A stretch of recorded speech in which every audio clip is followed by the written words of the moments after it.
Les infos week-end.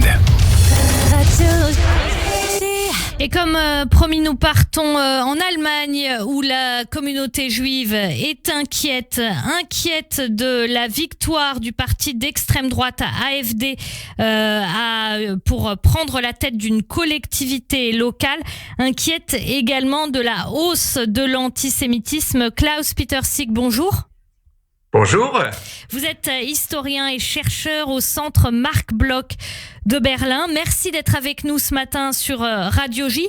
Alors, cette victoire de l'AfD dimanche dernier, d'ailleurs, c'est une victoire symbolique pour l'extrême droite. Alors, pourquoi fait-elle si peur ? Alors, il faut dire, c'est une circonscription électorale petite. Il y a eu 50 000 électeurs, dont 25 000 ont voté, et une majorité nette de 5% d'électeurs ont donc voté pour le Landrat. C'est une sorte de préfet, si vous voulez, local. C'est une institution de la constitution locale des communes en Allemagne.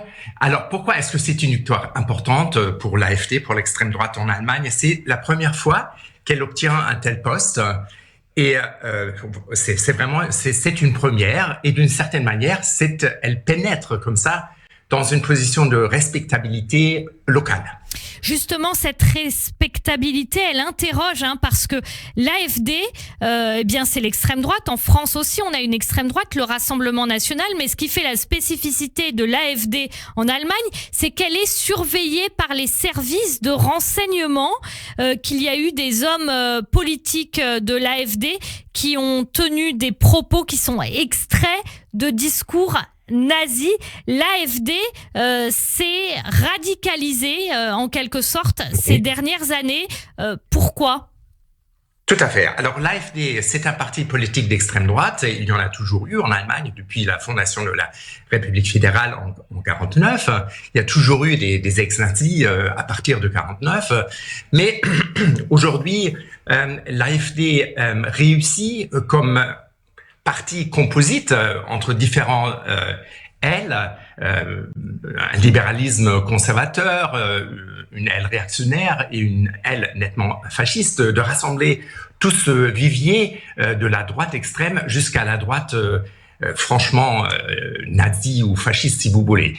C'est une première parce que ses prédécesseurs n'ont pas réussi à vraiment épuiser ce vivier qui a toujours existé, qu'on chiffre à peu près 20% dans la population totale de la RFA et un peu plus, un quart, voire un tiers, dans les nouveaux Länder, dans les Länder à l'est de l'Allemagne. Donc, c'est ça la première. L'AfD semble réussir là où ses prédécesseurs ont échoué. C'est une première. Alors, est-ce que c'est un parti, on dit que 2/3 à peu près du parti ne sont pas nazis, 1/3 est radical. Il faut faire un distinguo entre les électeurs et les fonctionnaires et les têtes, qui d'ailleurs aussi en Allemagne de l'Est, il faut le souligner avec force, viennent la plupart du temps d'Allemagne et de l'Ouest, mais qui ont trouvé, qui habitent souvent et qui candidatent dans les Länder de l'Allemagne orientale, Thuringe, Saxe, Brandebourg, qui ont trouvé là un vivier pour leurs idées. Le mur est tombé en 1989 et quand vous parlez du paysage politique en Allemagne, en tout cas celui sur lequel s'appuie l'extrême droite, on ressent encore une forte différence entre l'Est et l'Ouest. Pourquoi ? Toujours encore, il y a des frontières fantômes, comme on dit à mon centre de recherche, qui réapparaît à chaque fois, malheureusement, lors des élections. Alors, pourquoi cela ? Il y a beaucoup, il faut vraiment une explication multifactorielle. La démocratie est difficile. Si on se base sur ce qui attire les votes de l'AfD, plus particulièrement dans l'ex-RDA, c'est quoi ? C'est la pauvreté, c'est le déclassement, c'est quoi ? Presque d'une manière caricaturale, un collègue a dit récemment ce qu'une grande partie des électeurs de l'AfD souhaitent, c'est une sorte de RDA 2.0. C'est une réactualisation d'un État où il y a eu peu d'étrangers et qui était si vous voulez, c'est une autre expression de la recherche historique des politistes. C'est une dictature de prévoyance. C'est-à-dire, si on s'arrangeait avec le système politique, il y avait une sorte de confort de petit niveau, d'un niveau acceptable. Les hôpitaux étaient là, les crèches étaient là, etc., etc. L'individu était suivi de la naissance jusqu'à la mort, sans avoir une responsabilité considérée comme étant excessive aujourd'hui dans le cadre de la démocratie libérale. Alors ça, c'est une partie. Évidemment. Il y a aussi... Évidemment, ce qu'il faut... Excusez-moi, Eva Soto, ce qu'il faut souligner, évidemment, c'est que la RDA était un État blanc.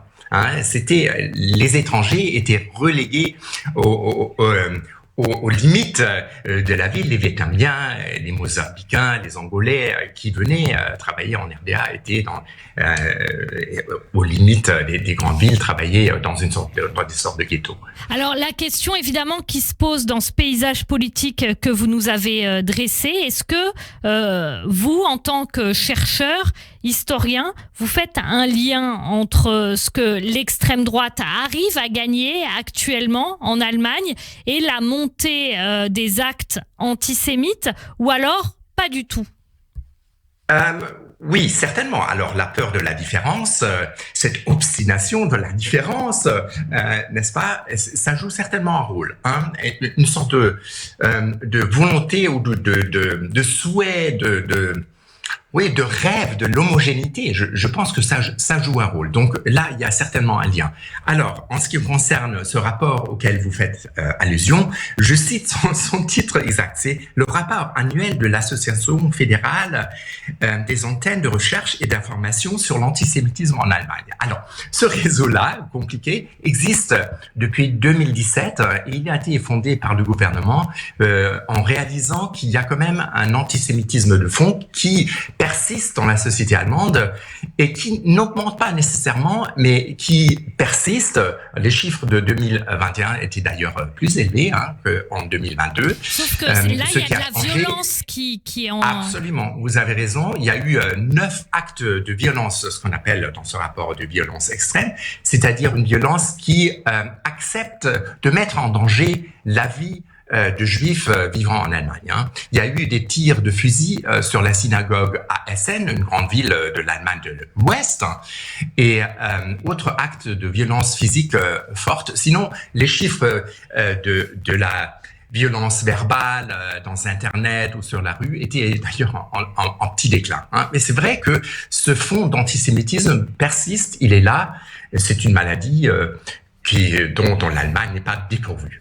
Merci beaucoup Klaus-Peter Sick, historien, chercheur au centre Marc Bloch de Berlin. Merci d'avoir été avec nous ce matin. C'est un plaisir de vous parler. Sur Radio J. Permettez-moi juste un petit mot final. Macron aurait dû être à Berlin aujourd'hui. Il a renoncé à sa visite d'État. C'est une raison de regretter, mais je crois en Allemagne, il n'y a personne qui ne le comprend. Il faut mettre d'abord de l'ordre et de la paix civile en France. Merci beaucoup pour ce message. Merci beaucoup Klaus-Peter Sick.